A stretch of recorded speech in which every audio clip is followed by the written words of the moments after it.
Kita jumpa kembali di dalam sesi video tutorial di Simple Channel. Pada kesempatan kali ini kita akan kembali melanjutkan panduan Morning Fame, dimana sekarang kita akan mempelajari cara untuk melakukan optimalisasi terhadap metadata video, dimana dengan melakukan optimalisasi terhadap metadata video ini membuat video-video yang kita upload di dalam channel YouTube kita bisa lebih mudah diketemukan melalui pencarian YouTube. Bagi yang tertarik untuk mempelajarinya, langsung saja kita simak pada tutorial berikut ini. Sekarang kita akan mempelajari cara untuk melakukan optimalisasi metadata melalui keyword ataupun topik yang sudah kita riset sebelumnya, di mana keyword atau topik tersebut sudah mendapatkan centang hijau dan kemudian mendapatkan minimal di bagian view-nya adalah skor D ya. Dan kemudian kita lanjut ke dalam langkah selanjutnya, di mana kita cari dulu gateway videonya dan kemudian ini kita klik, kita masuk ke dalam videonya. Kemudian nanti ini kita akan jadikan tolok ukur ya. Sebetulnya dia tidak teroptimalisasi dengan baik karena deskripsinya pakai bahasa Inggris dan kemudian judulnya pakai bahasa Indonesia, dan kemudian juga di sini dia tidak teroptimalisasi. Namun sebagai perbandingan kita buka aja videonya dan kemudian kita lanjut ke langkah berikutnya, choose for step 4, klik, kita masuk ke langkah keempat dan kemudian di sini kita akan melakukan optimalisasi metadata dengan target pencarian cara menggambar anak kucing yang sudah centang hijau. Dan kalau kita lihat di sini relevansinya nilainya 77%, dan kemudian ini adalah video kita nih, video yang sekarang sedang dioptimalisasi 40%, sementara video gateway-nya 46%. Jadi kita cuma bersaing 6% aja. Kalau kita persaingan cuma 6%, dengan melakukan optimalisasi di metadata ini diharapkan kita bisa menyaingi dari gateway video ini. Oke, kita lanjut. Di sini cara menggambar anak kucing. Di sini sebetulnya sudah cukup, tapi kalau saya biasanya saya lebih suka dipanjangin sedikit agar lebih tertarget lagi audiensnya. Misalkan kalau misalkan niche-nya Anda, tutorialnya Anda menggambar anak kucing itu dengan pensil ya, karena di niche yang lain, topik yang lain dengan pensil, maka Anda tambahkan aja dengan pensil. Atau kalau misalkan dengan krayon, Anda pakainya krayon, Anda pakai krayon. Kalau Anda pakai cat air, pakai cat air. Kalau pakai spidol dan seterusnya. Atau Anda bisa juga cara menggambar anak kucing, cara menggambar anak kucing untuk anak SD. Kalau misalkan Anda membidik audiens anak SD biasanya, atau anak TK untuk anak PAUD.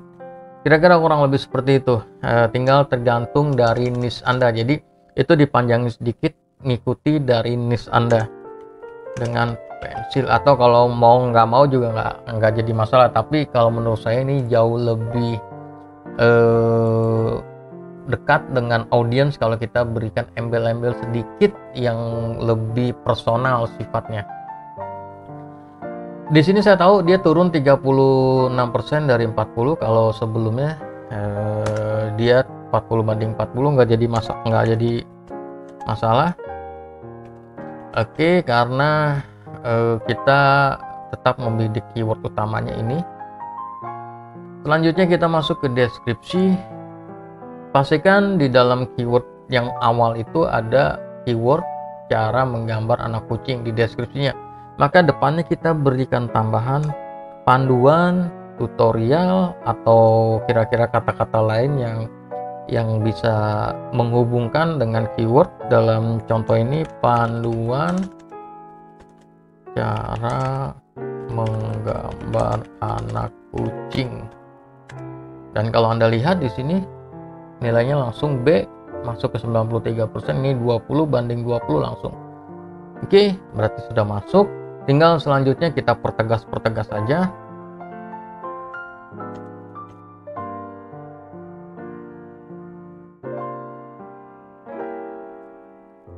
Oke, kira-kira kurang lebih seperti ini. Saya bikin panduan cara menggambar anak kucing dengan pensil bagi yang belajar menggambar, bagi yang ingin belajar menggambar anak kucing. Video ini berisikan langkah demi langkah cara menggambar anak kucing dengan pensil. Langsung saja kita ikuti pembahasannya di video ini. Kira-kira kurang lebih seperti itu, dan ini kita aktifkan. Nah, Anda bisa lihat di sini keyword-keyword yang berkaitan dengan topik utama, dengan keyword utama yang ada di dalam deskripsi, yaitu cara menggambar anak kucing yang ini. Oke, kemudian menggambar anak kucing, nih menggambar anak kucing. Oke, dan kemudian cara menggambar anak kucing. Dan saran saya jangan Anda masukin semua cara menggambar. Kan di sini sebetulnya bisa cara bagi yang ingin belajar cara menggambar ini bisa. Tapi itu nanti takutnya disangka spam ya, karena terlalu berdekatan. Karena di depan sini udah ada cara menggambar. Jadi kita perlu buat senatural mungkin, kesannya tidak memaksa, tapi tetap ada keyword dan ada penegasan-penegasan. Dimana di sini dia bagi yang ingin menggambar anak kucing, kan di sini ada nih, udah menggambar anak kucing, caranya nggak usah. Jadi dia sebagai penegasan, di sini cara menggambar, di sini menggambar ya, menggambar anak kucing, di sini cara menggambar anak kucing. Jadi kita perlu mainin di sini, ini yang perlu diperhatikan ketika melakukan optimalisasi metadata di dalam deskripsi video ataupun di judul video. Jadi kita tidak melakukan pengulangan-pengulangan yang sifatnya sama dengan jarak yang dekat, tapi perlu diselingi dengan kalimat-kalimat lain, dengan keyword-keyword yang mirip-mirip dengan keyword utama tersebut. Ya di sini contohnya adalah menggambar anak kucing. Kira-kira kurang lebih seperti itu. Baru kemudian di kata-kata yang sudah cukup jauh, baru saya masukkan lagi cara menggambar anak kucing dengan pensil, atau cara menggambar anak kucing untuk pemula. Oke, kira-kira kurang lebih seperti itu, dan tinggal kita lanjut ke langkah selanjutnya, yaitu tags. Anda cari tags-tags yang kira-kira tidak sesuai, dibuang-buangin dulu.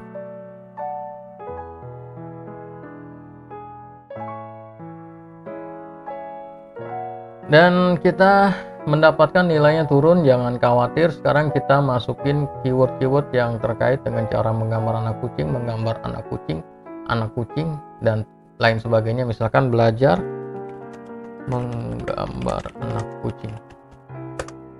Dia naik lagi, kira-kira masukin seperti itu.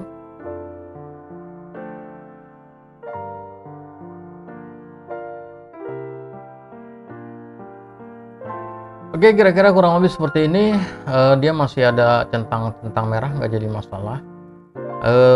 Dia 96 menurut saya sudah cukup. Dan kemudian selanjutnya ini kita simpan dulu nih. Save.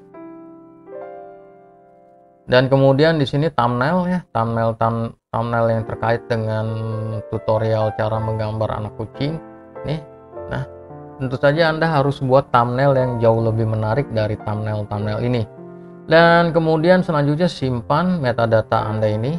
Saya biasanya menyimpan di dalam Word dokumen. Jadi saya punya satu halaman, untuk satu bulan ide untuk bikin konten dan metadata yang sudah teroptimalisasi.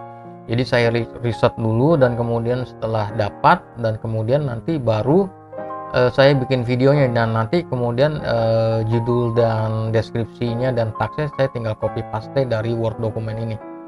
Oke, sekarang ini sudah dioptimalkan. Saya tinggal copy aja, copy to clipboard, dan kemudian di sini saya paste.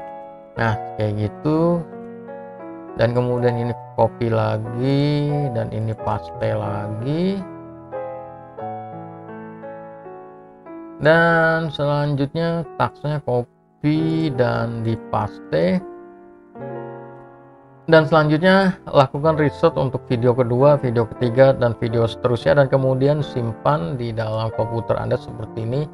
Dan kemudian nanti tinggal Anda pilih yang mau digarap yang mana dulu, dan kemudian selanjutnya kalau misalkan sudah digarap, Anda bisa tambahin di sini jadi warna kuning, misalkan seperti itu. Nah, warna kuning ini atau warna biru atau warna merah terserah Anda, itu tandanya sudah dipublikasikan. Nah, dengan cara seperti ini Anda bisa terorganisir lebih baik lagi dalam mengelola channel YouTube Anda, dan dengan cara seperti ini diharapkan nanti ke depannya bisa lebih berkembang, dan kita masih akan pelajari cara-cara untuk melakukan optimalisasi lainnya melalui analisis metadata dan analisis channel dan sebagainya dengan fitur-fitur yang ada di Morning Fame. Buat yang suka dengan jenis-jenis video seperti ini, silahkan subscribe ke dalam Simple Channel. Buat yang sudah subscribe, kita akan jumpa kembali dalam video-video berikutnya. Peace.